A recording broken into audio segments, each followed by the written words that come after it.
온전한 믿음 8번째 시간 중보자가 되십시오라는 주제로 함께 하나님의 말씀을 나누겠습니다. 우리가 신앙생활 하다 보면 우리의 믿음을 병들게 하는 것들을 만날 수가 있습니다. 그 중에 하나가 바로 이기심이죠. 이 믿음과 이기심이 만나게 되면 그 믿음은 기복 신앙으로 치우쳐질 수 있게 됩니다. 기복 신앙이라는 것은 업 앤 다운이 있는 어떤 그런 것을 얘기하는 것이 아니라 하나님의 복을 인간의 욕심과 이기심으로 변질시키고 심하게 훼손시킨 것을 우리가 기복 신앙이라고 얘기를 해요. 이 기복 신앙이 문제가 되는 것은 하나님의 복을 나에게만 집중시키기 때문에 이 기복 신앙이 문제가 되는 것입니다. 자기 문제 해결, 자기 소원, 자기 건강, 자기 집, 내 와이프, 내 남편, 내 자녀들, 내 기업, 온통 자기 자신만을 위해서 하나님의 복을 받아야 된다라고 생각하는 것이기 때문에 굉장히 개인주의적으로 치우칠 수가 있습니다. 그래서 정말 위험한 것이라는 거죠. 그런데 여러분, 성경이 말하는 이 복의 개념은 명심하셔야 됩니다. 나에게만 집중되어 있는 것이 아니에요. 믿으시기를 바랍니다. 나누는 것이 성경에서 말하는 이 복의 개념이고, 이것이 바로 우리가 탑재해야 할 건강한 기독교적인 세계관이다라고 저는 말씀을 드리고 싶습니다. 나를 통해서 하나님의 축복이 내 주변에게로, 할렐루야, 나를 통해서 하나님의 그 구원의 축복과 감격이 나라와 민족에게로, 더 나아가서 온 세계 열방으로 전해지고 나누어지는 것, 여러분, 이것이 여러분들이 가져야 할 기독교적인 세계관이라는 사실을 명심하시기를 바랍니다. 아브라함이 그랬죠. 지금까지 아브라함은 왜 하나님께서 내 약속을 이루어주지 않으실까? 나에게 자식을 준다고 했는데, 나에게 너의 후손이 저 땅의 별과 같이 이 땅의 모래알과 같이 많아지게 될 것이다, 왕성해질 것이다 라고 약속하셨는데, 내 현실을 보니 내 삶 가운데 아무런 하나님의 역사가 일어나지 않고 있는데, 그러니까 이 아브라함이요, 늘 자기의 문제에만 매여 살았다라는 거죠. 그래서 하나님께서는 이 아브라함에게 온전한 믿음이라는 것은, 진짜 진정한 믿음이라는 것은 자기 자신만을 위해 사는 것이 아니라 더 나아가서 내 주변과 열방을 위한 축복의 통로가 되는 것이다 라는 이 진리를 가르치고 싶었다라는 겁니다.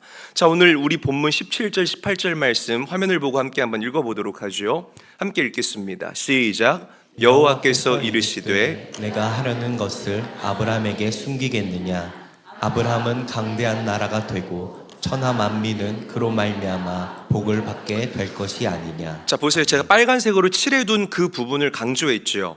천하 만민은 그로 말미암아 복을 받게 될 것이라고 하나님께서 분명하게 이야기를 하고 있습니다. 즉, 진정한 믿음의 사람은, 다시 바꿔 말해서 이 자리에 앉아 계신 저와 여러분들은 축복의 통로가 되어야 할 줄로 믿으시기를 바랍니다. 그것이 바로 여러분들을 이 땅에 지으시고 보내주시고 태어나게 하신 그 하나님의 놀라우신 목적이라는 것이에요. 내가 아닌 다른 사람을 위해서 기도할 수 있어야 합니다. 아멘. 내 가정의 문제만이 아니라 나라와 더 나아가서 세계 열방의 아픔과 문제를 끌어안고 기도할 수 있는 사람들이 저와 여러분들과 이 인천제일교회가 되어야 된다는 거예요. 하나님께서는 아브라함을 통해서 천하 만민이 복을 받기를 원하셨어요.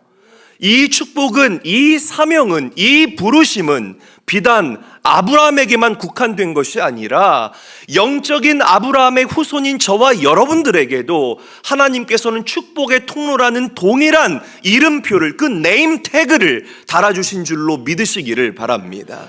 여러분들 축복의 통로예요. 아멘이 되십니까? 나 혼자만을 위해 사는 사람이 아니라는 거죠. 자, 하나님은 예나 지금이나 받은 그 은혜와 복을 나누기를 원한다. 자, 그런데 참 우리가 힘들죠. 제가 모르는 게 아니에요. 내 가정 하나 테이크케어 하기도 힘들고, 내 기업 하나 이렇게 이끌어 가기에도 힘들고, 사실 우리가 다른 쪽으로 이렇게 시선을 돌리기에 우리의 마음의 여유도 없고 또 시간적인 여유도 없는 것이 사실입니다. 자, 그래도 우리가 나누는 삶을 살아야 한다. 여러분들의 생각 어떤지 저는 굉장히 궁금해요. 자, 성경이 이렇게 얘기하죠. 베드로전서 2장 9절 말씀, 우리를 지으신 이유입니다. 우리 함께 한번 읽어볼게요. 시작. 너희는 택하신 족속이요 왕같은 제사장이요 거룩한 나라요 그의 소유된 백성이니. 자, 왕같은 제사장에 제가 강조를 해두었죠. 이 제사장, 구약에서 제사장의 역할을 한번 여러분 떠올려 봤으면 좋겠습니다. 구약 제사장의 역할이 뭘 하죠? 물론 예배를 집례하고 하나님께 제사를 집례하기도 했지만 구약의 제사장의 역할은 중보자의 역할, 중재자의 역할을 감당했습니다. 하나님과 이스라엘 공동체 사이를 중재하고 그들을 대신해서 하나님 앞에 나아가는 중재자, 중보자의 역할을 감당했던 존재들이 바로 제사장이라는 거예요. 그런데 더 놀라운 사실은 하나님께서 우리 한 사람 한 사람들을 부르실 때에 여러분들을 그냥 부르신 것이 아니라 왕같은 제사장으로 이 땅에 부르셨다라고 성경은 이야기하고 있다는 것입니다. 아멘. 나만을 위해 살아가는 자들이 아니라 명확하게 중보자로 부르셨다. 브릿지, 다리의 역할을 할 수 있는 자들로 부르셨다라고 성경이 이야기를 하고 있다라는 거예요. 나만 잘 먹고 잘 사는 게 아닙니다. 내 믿음만 지키면 돼, 이게 아니라는 거예요.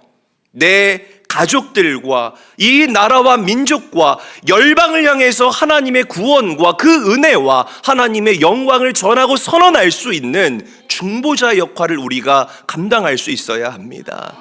여러분, 우리가 나눌 수 있는 게 꼭 물질만이라고 생각하지 마세요. 내가 받은 사랑 우리가 나눌 수 있습니다. 우리가 받은 사랑들, 여러분들이 당연하게 생각하는 그것들이 누군가에는 갈증이고 갈망이라 이 말이에요. 그것들을 나눠줄 수 있어야 합니다. 내가 지금 마음에 품고 있는 희망, 그런 것들 우리가 나눠줄 수 있어요. 여러분 구원받아서 기쁘시죠? 한 30%만 기쁘십니까? 다시 물어볼게요. 여러분 구원받아 기쁘시죠? 구원의 은혜와 감격 우리가 나눠줄 수 있음을 믿으시기를 바랍니다. 할렐루야. 무엇보다 우리 그리스도인들만 나눌 수 있는 게 뭐예요? 그들을 위해서 기도할 수 있는 것. 돈 없어도 우리 기도할 수 있어요. 아멘. 그것만큼 귀한 일이 없습니다. 내가 병들어서 병상에 누워 있어도 우리는 나라와 민족과 그리고 열방을 위해서 기도할 수 있음을 기억하시기를 바랍니다. 하나님은 중보자들을 기뻐하세요.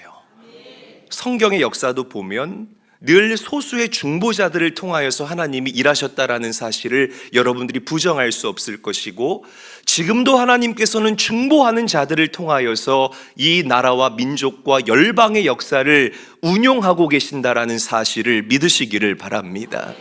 구약의 모세 시대에 이스라엘 백성들이 실수합니다. 하나님께서 모세를 시내산으로 부르셔서 모세에게 하나님의 그 계명을 주시는데요, 얼마나 복된 일입니까? 그런데 이스라엘 백성들이 모세가 내려오지 않으니까 그거를 못 참고 모세의 형인 아론을 찾아가서 아론을 선동합니다. 우리 우상을 좀 만듭시다. 그 소가 좀 좋아 보이는데. 그래서 금부치를 다 긁어 모아가지고요, 금송아지를 만들어요. 그리고 뭐라고 이야기를 하죠? 이 금송아지가 우리를 애굽에서 구원해낸 하나님이다. 실수를 하는 거죠. 그리고 그 앞에서 막 춤을 추고 막 축제를 벌이고 난리를 칩니다. 그러니까 하나님께서 진노하셔요. 그래서 내가 이 백성들을 멸절하리라 하나님께서 결단하십니다. 그런데 하나님께서 이 심판을 유보하시는 결정적인 사건이 생기는데, 그 사건이 무엇이냐면 모세의 중보기도 때문에 그랬다는 거예요. 모세의 뭐 때문에? 그렇죠, 중보기도 때문에. 모세가 하나님께 기도합니다. 하나님, 이 백성의 죄를 용서하여 주시옵소서. 그냥 입으로만 기도한 게 아니에요. 모세가 죄를 지은 것이 아닌데 이스라엘 공동체의 죄가 마치 내 죄인 양, 이 모세가 애끓는 심정으로 하나님께 기도합니다. 하나님, 이 백성들의 죄를 용서해 주세요. 하나님의 백성들 아닙니까? 언약의 백성들 아닙니까? 그럼에도 불구하고 이 백성들 멸절하실 생각입니까? 하나님, 제발 당신의 마음을 돌이켜 주시옵소서. 만약 그렇게 하지 아니하시려거든 당신의 생명책에서 내 이름을 지워 주시옵소서. 자신의 목숨을 담보로 한 이 중보 기도 때문에 하나님께서는 심판을 유보하셨다는 것. 여러분, 하나님은요, 여러분들의 중보 기도를 기뻐하십니다. 아멘. 다른 사람 비판하고 평가하는 것, 뭐 저래, 누구를 쳐다볼 수 없겠네요. 네. 뭐 저래, 뭐 저렇게 저래, 뭐 짜증나, 막 이렇게 하는 거 누구나 할 수 있어요. 우리 믿는 사람도 잘하고요, 믿지 않는 사람들도 잘해요. 그러나 저 사람의 아픔이 내 아픔인 것처럼, 저 사람의 인생에 깊이 침투해서 그 사람과 함께 울어주며 함께 가슴 졸이면서 기도할 수 있는 이 중보의 기도는 예수 믿고 구원받은 우리 그리스도인들의 특권이라는 사실을 믿으시기를 바랍니다. 여러분, 기도해 보세요. 중보 기도. 가정을 위해서, 교회를 위해서, 나라와 민족을 위해서, 열방을 위해서 기도해 보시라는 겁니다. 이 세상이 여러분들의 중보 기도 때문에 살맛 나는 세상으로 변화되는 기가 막힌 역사가 일어날 수 있게 되는 줄로 믿습니다. 자, 오늘 본문을 계속해서 보게 되면 굉장히 중요합니다. 이 두 번째가요, 두 천사가 소돔성을 향해서 떠난 다음에 이제 이 아브라함이 소돔성을 향해서 중보기도하는 모습을 우리가 만나보게 될 거예요. 아브라함은 소돔성에 살지 않았습니다. 다시 강조합니다. 아브라함은 소돔성에 살지 않았지만 소돔성을 위해서 중보기도했다는 거예요. 말씀 읽어볼게요. 22절과 23절 말씀 한 목소리로 읽습니다. 시작. 그 사람들이 거기서 떠나 소돔으로 향하여 가고 아브라함은 여호와 앞에 그대로 섰더니 아브라함이 가까이 나아가 이르되 주께서 의인을 악인과 함께 멸하려 하시나이까. 자, 빨간 글씨 한번 다시 읽어볼게요. 여러분들만 함께 읽을게요. 시작. 여호와 앞에 그대로 섰더니 아브라함이 가까이 나아가 이르되. 이 구절을 굉장히 주목해야 됩니다. 여러분, 저 구절이 뭘 표현합니까? 하나님과 아브라함과의 친밀한 관계를 표현하는 거예요. 그렇죠. 너무 상식적인 얘기입니다. 제가 우리 성도들을 알기 위해서는 여러분들 가까이 있어야 되고 여러분들과 함께 시간을 보내야 합니다. 그래야만 우리가 서로 알 수 있어요. 그렇지 않고서는 우리가 서로 긴밀하게 알 수가 없습니다. 아브라함이 그렇게 했다는 거예요. 먼저는 하나님 앞에 섰고, 할렐루야. 두 번째는 하나님 가까이 섰더라라고 성경이 저와 여러분들에게 이야기를 하고 있습니다. 여러분, 기도하고 우리가 무언가를 그런 얘기 있잖아요. 우리가 어떤 사람에게서 무언가를 얻기 위해서는 그 사람이 무엇을 좋아하는지에 대해서 명확하게 알아야만 우리가 그 사람의 마음을 얻고, 그리고 그 사람의 마음을 풀어주고 그 사람의 마음을 만질 수가 있다라는 거죠. 그 사람에 대해서 알지 못하고서는 우리는 절대로 무언가를 얻을 수가 없다라는 겁니다. 아브라함이 그렇게 했어요. 그냥 기도한 것이 아니라 하나님이 이런 하나님, 내가 경험한 하나님은 이런 하나님이다라는 분명한 그 경험치를 가지고 아브라함이 하나님 앞에 기도했다라는 거예요. 하나님 앞에 가까이 서고 하나님 앞에 섬으로 그 하나님의 성품을 알아가기 시작했다는 겁니다. 내가 아는 하나님은 자비로우신 하나님이시다. 내가 그동안 수십 년 동안 경험한 우리 하나님은 나의 부르짖음과 기도에 응답하시는 하나님이다. 이 진리의 근거에서 아브라함이 소돔성을 향해서 기도했다라는 겁니다. 할렐루야. 아브라함이 이렇게 기도합니다. 하나님, 진심입니까? 진짜 저 소돔성 멸망시킬 생각이십니까? 저 안에 있는 의인들은 어떻게 하고요?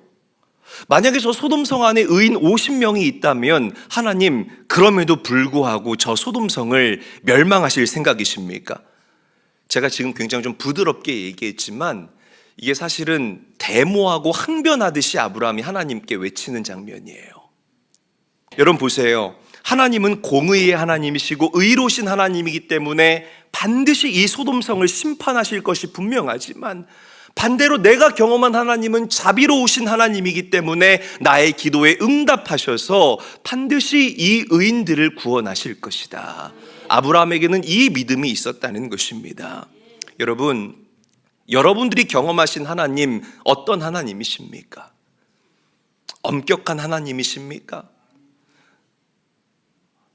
여러분, 기도하실 때에 그 하나님의 성품에 근거하여서 기도해 보시라는 거예요.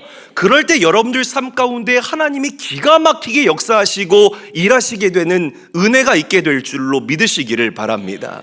하나님께 조금 더 가까이 나아가세요. 아브라함이 했던 것처럼 늘 하나님 앞에 서시기를 바랍니다. 하나님과 서먹서먹한 관계가 되지 마시고 하나님과 친밀해져서 그 성품에 근거한 기도가 여러분들에게 회복되시기를 주의 이름으로 간절히 축원합니다.